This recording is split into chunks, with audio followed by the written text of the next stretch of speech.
Winter Horror Stories. Story 1. By Nathan. I've always enjoyed being alone in the winter. That crisp stillness you only get when snow has blanketed everything in white, when even the wind seems to hush itself. That peace, it's why I go up to my grandfather's old cabin in northern Quebec every January. No cell signal, no neighbors for miles, just me and the woods. That kind of solitude used to be comforting. Used to be. This year, I arrived on a Sunday, just after New Year's.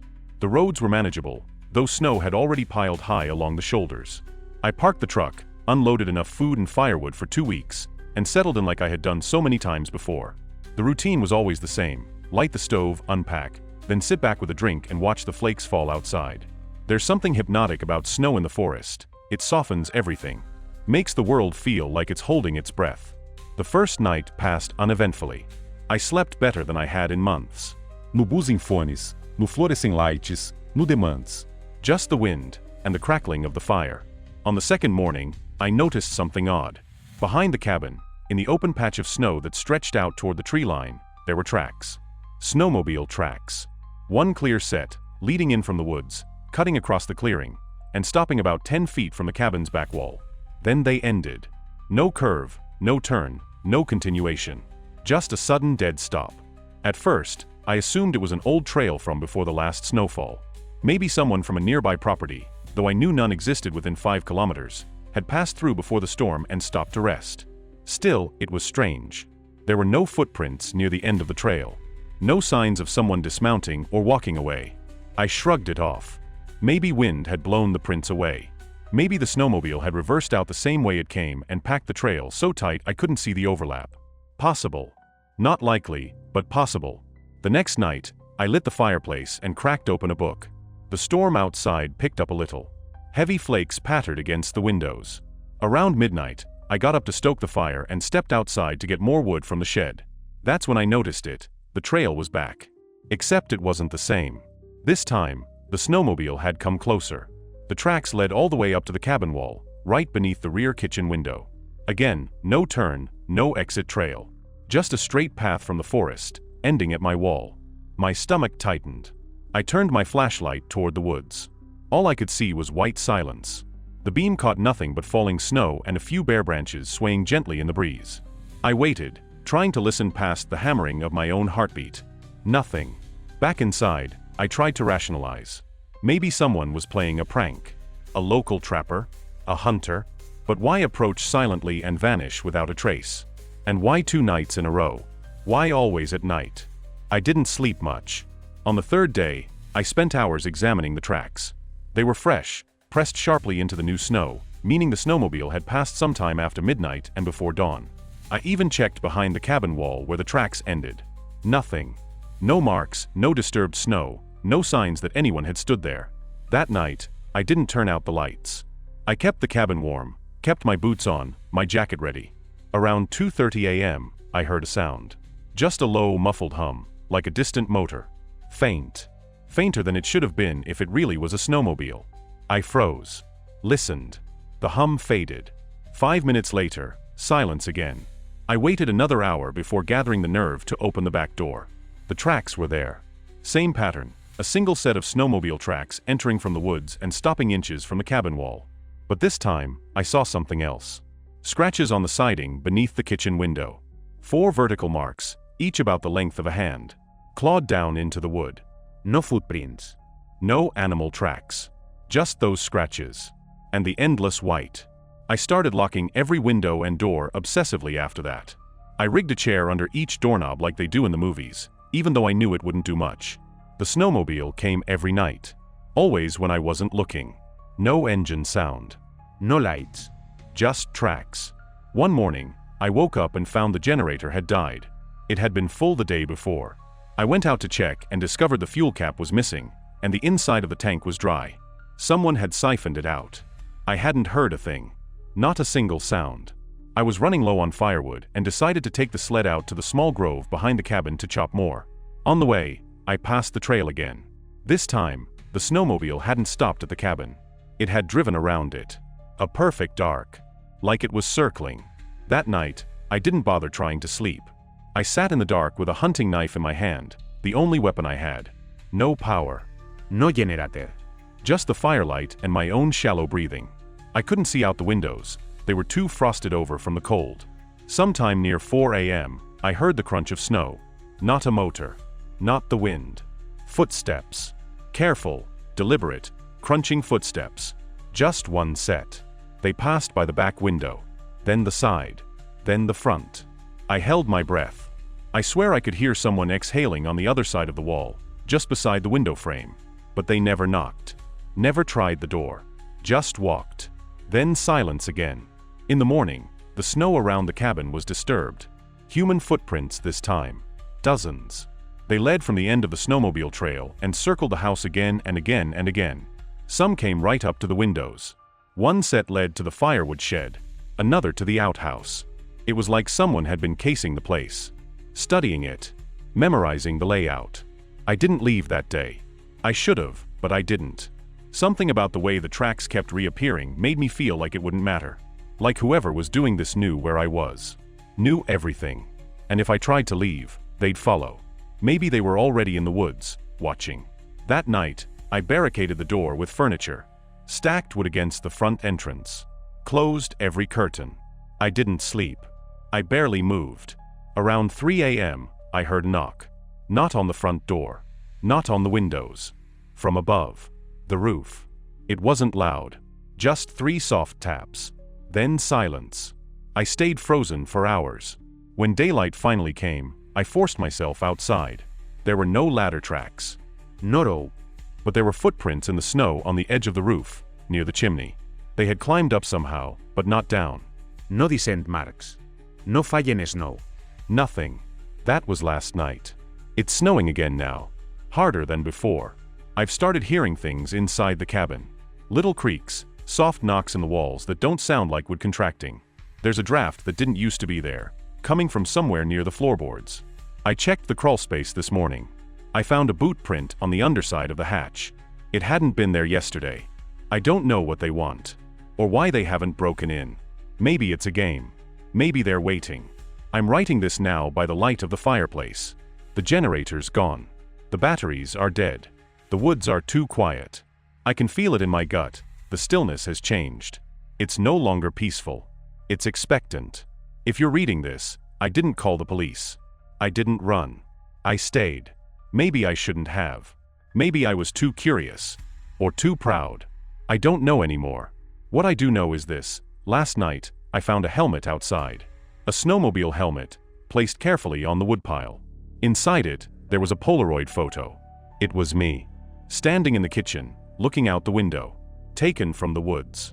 And on the back, written in black ink, "You didn't wave back." I didn't wave because I never saw anyone. That line, "You didn't wave back," echoed in my head like a drumbeat, louder than the howling wind outside. I stared at the photo for hours, my mind looping over possibilities, trying to anchor myself in logic.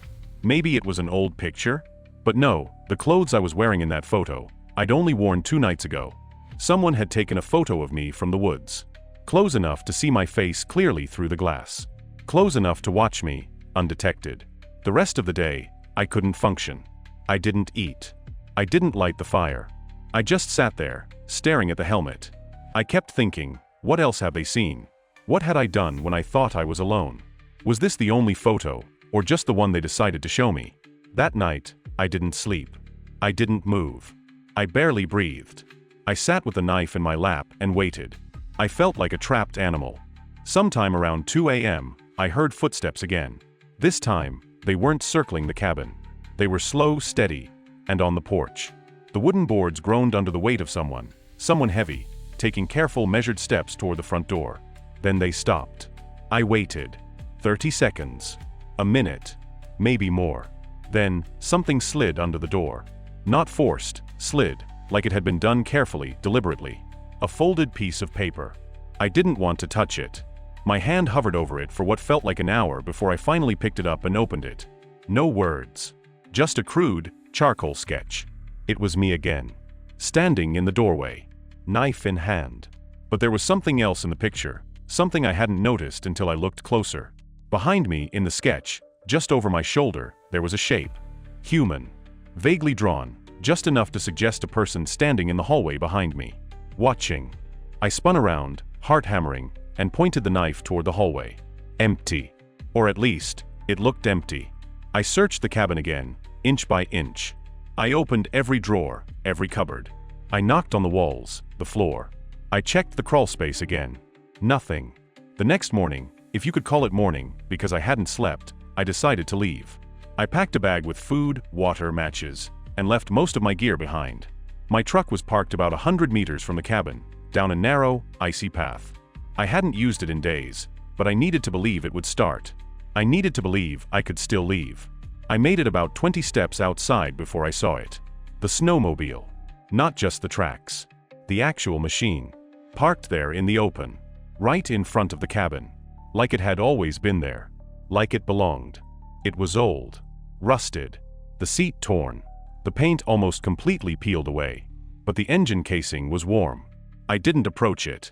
I just stared at it from a distance. My breath came out in visible puffs, quick and shallow.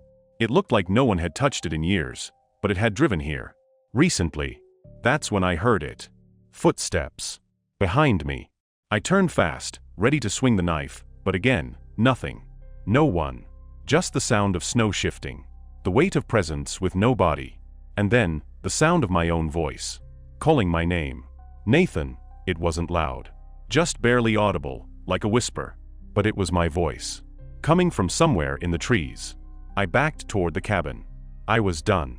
Done pretending this was normal. Done trying to be brave. I needed to get out. Even if I had to walk to the nearest logging road. When I got back inside, something was off. It took me a moment to realize it. The fire had been relit. I hadn't lit it that morning. And next to the fireplace, a fresh mug of coffee. Still steaming. I didn't make that. I checked the back door. Still locked. Windows? Still latched from the inside. And yet, someone had been here. Sat in my chair. Made themselves at home. They had been inside, while I was just a few feet away. That broke something in me. I left that day, on foot. I didn't care about the snow, the cold, the isolation. I just walked. Straight through the woods. I had my compass, my winter boots, my knife. I walked until I hit a service road. It took hours. I flagged down a snowplow driver who almost didn't see me. I didn't explain much. Just told him I'd gotten lost on a hike and needed to get back to town. I didn't tell him about the snowmobile. Or the photos. Or the coffee. Back in the city, I tried to forget. I stayed in hotels for a while. Avoided windows. Didn't sleep much. Every time I closed my eyes, I saw those tracks. That helmet. That photo. But I was safe now. That's what I told myself. Until last night. I came home from work, turned on the lights, and locked the door behind me like always. There was a package on the floor. No return address. Just my name, scrawled in thick black ink. Inside, wrapped in plastic, was another photo. This time, it was taken in my apartment. Of me. Asleep. And underneath, in the same handwriting, "We missed you." Story 2. By George. I was desperate when I took the job. It was January in Warsaw, and the cold was unbearable that winter. I'd been living in a crumbling student apartment on the outskirts of the city, using a broken radiator and layers of blankets to keep warm at night. My roommate, Adam, had moved out without paying his half of the rent, and I was 2 weeks from being kicked out. I'd been applying to everything. Cafes, delivery, stocking shelves. Anything that could keep me afloat. When I got a call from a man with a deep, almost mechanical voice offering a temporary warehouse job with immediate start, I didn't even ask questions. Overnichtshift. We supply uniform and meals. Paid daily in cash, he said. I asked where it was. Industrial Freca Facility. Nia Ozaro Mazowiecki. That was 45 minutes outside the city. Not ideal, but manageable. I agreed without hesitation. They told me to meet at a parking lot behind a small gas station at 7 p.m. A van would take me and the other workers to the facility. The whole thing felt sketchy, sure, but in my position, sketchy paid the bills. When I arrived, there were 3 others already waiting. 2 younger guys like me, silent and anxious looking, and a woman in her 30s with sunken eyes and a heavy coat. No one spoke. We just stood in the snow until the van pulled up. It was unmarked. Plengweit. Windows tinted black. A bald man in a parka stepped out, did a quick head count, and waved us in without a word. Inside the van, It was completely dark. No lights. Just the hum of the engine and the sound of tears crunching over frozen gravel. The bald man sat in the front seat, never turning to look at us, not even when the woman coughed hard into her sleeve. I tried to make eye contact with the guy beside me, but he stared straight ahead, fists clenched. After what felt like an hour, the van stopped. When the doors opened, we were standing in front of a large warehouse complex. 4 connected buildings, all steel and concrete. Snow had piled up high against the sides, and frost covered the windows. There were no signs. No logos. Just a single red light up over the main entrance. We were led inside.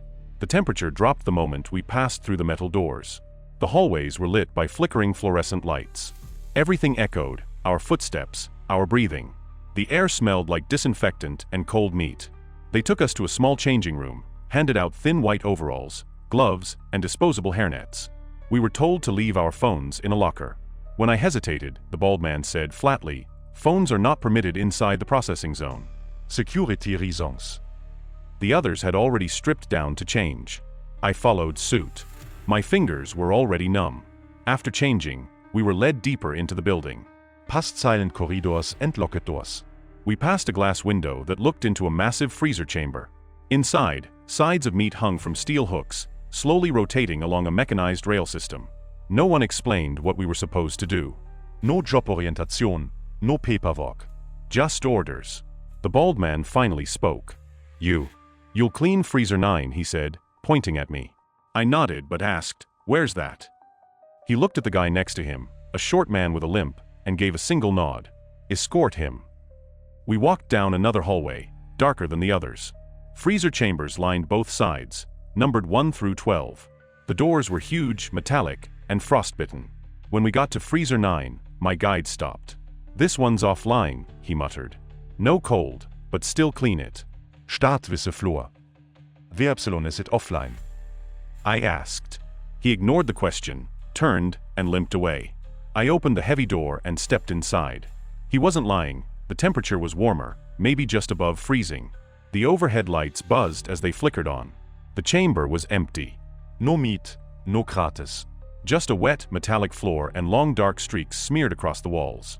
I tried to ignore the smell at first. Faintly sour. Not like rotting meat, more like bleach mixed with something metallic. It burned my nose a little. I got to work. There was a mop and bucket in the corner, already filled with icy gray water. As I began to clean, I noticed deep scratches in the walls, at chest height, as though someone had dragged something heavy and sharp across the steel. I moved toward the far end of the freezer. That's when I saw it, a single shoe, half covered in frost, tucked against the wall like someone had kicked it off in a rush. It was small. Women's size, probably. Old and torn. I froze. I looked back at the door. No one. I crouched down and picked it up. It was stiff with cold and stained with something dark near the toe. Suddenly, the lights clicked off. Complete darkness. I stood there, gripping the mop handle like it was a weapon, heart hammering in my chest. I couldn't see a thing. Couldn't even hear my own breathing over the hum of machinery from the other chambers. Then the door opened behind me. Light spilled into the freezer from the hallway. It was the limp guy again. "You done?" he asked. I nodded, too shaken to speak.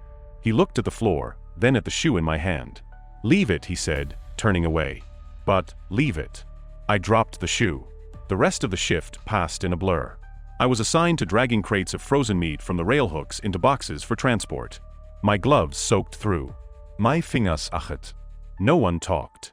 We worked in pairs, but even then, it felt like we were alone. Around 4 a.m., the bald man returned and told us we could rest in the break room for 30 minutes. The break room was a small windowless space with plastic chairs and a single table. A vending machine hummed in the corner.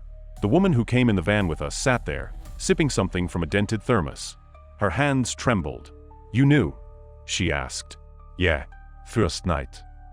She stared at me for a moment, then said, "Don't go near freezer 9 again." "Why?" I asked. She shook her head. "Just don't.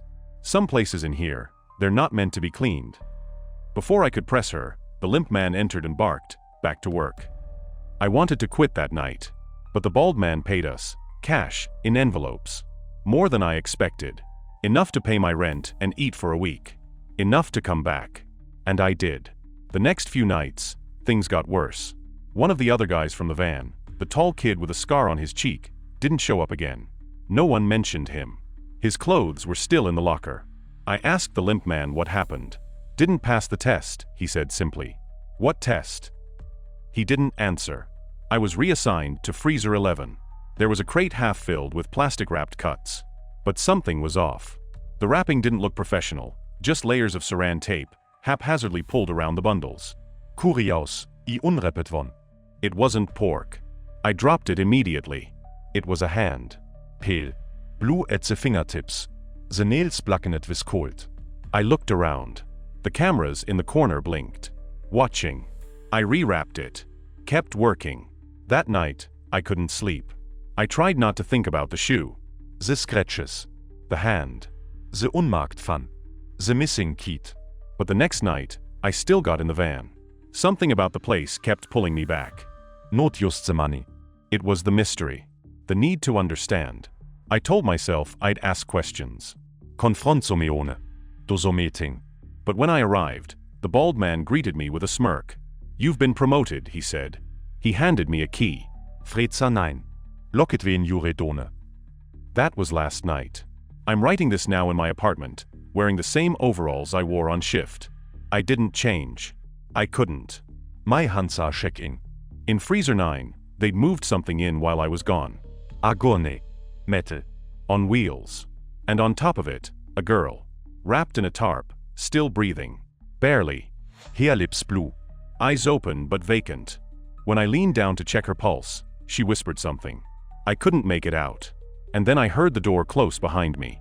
Lock. I was trapped in there for hours. No one came. They opened the door at dawn. The girl was gone. The gurney, too.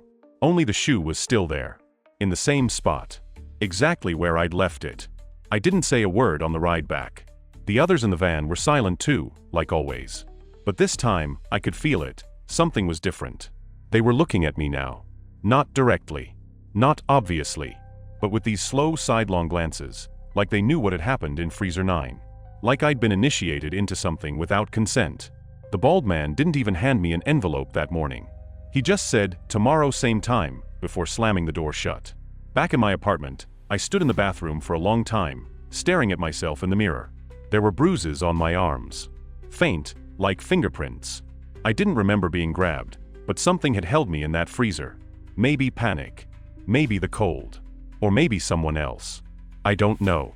I turned on the shower, waited for it to heat up. It didn't. The water was freezing. I stood under it anyway. For a long time, I debated what to do. Call someone? Tell someone? But what would I say? That I'd seen a woman strapped to a gurney in a freezer? That she disappeared while I was locked in there? That one of the crates contained a human hand? There was no evidence. No proof. Nothing but my word. And in a place like that, I wasn't sure even my memories could be trusted anymore. When I opened my fridge later that afternoon, I found something inside that hadn't been there before. A plastic bag. Inside, a pair of gloves. Still damp. Still cold. The same kind I'd worn at the warehouse. Folded between them, there was a piece of paper, stained with something brown. Written in that same mechanical handwriting I'd seen on the locker tags. You did well. Don't ask questions. Just show up. I threw the bag out immediately. Scrubbed my hands raw. Checked the door twice. 3 times. But I knew. They'd been here. They knew where I lived. And I also knew I'd be in that van again tonight. Not because I wanted to, but because I didn't know how to say no anymore. Story 3. By Mason. I was driving home from my sister's place when it happened. It was late, maybe a little past 11, and the snow had been falling steadily all day. The kind of heavy, wet flakes that stick to your windshield no matter how fast the wipers go. I remember thinking I should have stayed the night, but I told her I'd be fine. I'd driven this road 100 times before. A quiet stretch of highway through rural Montana. Just pine trees, snowbanks, and the occasional flicker of a distant porch light. There was no one else out that night. Not a single car passed me the entire drive. I had the heat on full blast and the radio low, more for company than anything else. My breath still fogged up the corners of the windshield. I was halfway through a long dark curve when I saw it, a pair of flickering headlights in the ditch just off the side of the road. I slowed down immediately. The car looked like it had veered off and gotten stuck, maybe even rolled, but it wasn't flipped over. Just angled awkwardly, the hood buried in snow. The driver's door was open, and someone was standing next to it, partially obscured by the falling snow. I pulled over slowly and turned on my hazards. I couldn't just leave him there. It was the middle of winter, out here. Freezing to death was a very real thing. Grabbing my flashlight from the glove box, I stepped out into the cold. The snow was already halfway up my shins. "Hey, you all right?" I called out. The man didn't answer. He was standing with his back to me, hunched slightly, like he was examining something in the car. He wore a dark jacket, no hat. His hair was short, wet with snow. One arm hung limp at his side. The other rested on the car door. I moved closer, crunching through the snow. "Are you hurt?" Still nothing. No movement. No reaction. When I got within maybe 10 feet, I slowed down. Something felt off. The way he was standing, too still, too rigid. I raised my flashlight, aimed it at his face. He turned. Only slightly. Just enough to look at me over his shoulder. I swear to God, he was smiling.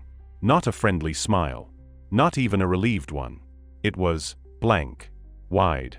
Lips stretched tight, teeth barely visible. A smile like he didn't understand what a smile was supposed to mean. I stopped walking. "Sir, do you need help?" The man didn't speak.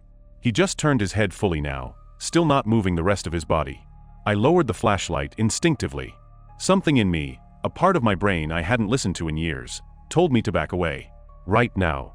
I'm gonna call for a tow," I said, already stepping backward through the snow. "Just hang tight." Still nothing. I turned around and headed back toward my car. That's when I noticed it. My headlights, they weren't on anymore. Neither were my hazard lights. The car was completely dark. I picked up the pace, slipping once in the snow. When I reached the driver's side door, I yanked it open and got in, heart pounding. The keys were still in the ignition. Turned halfway.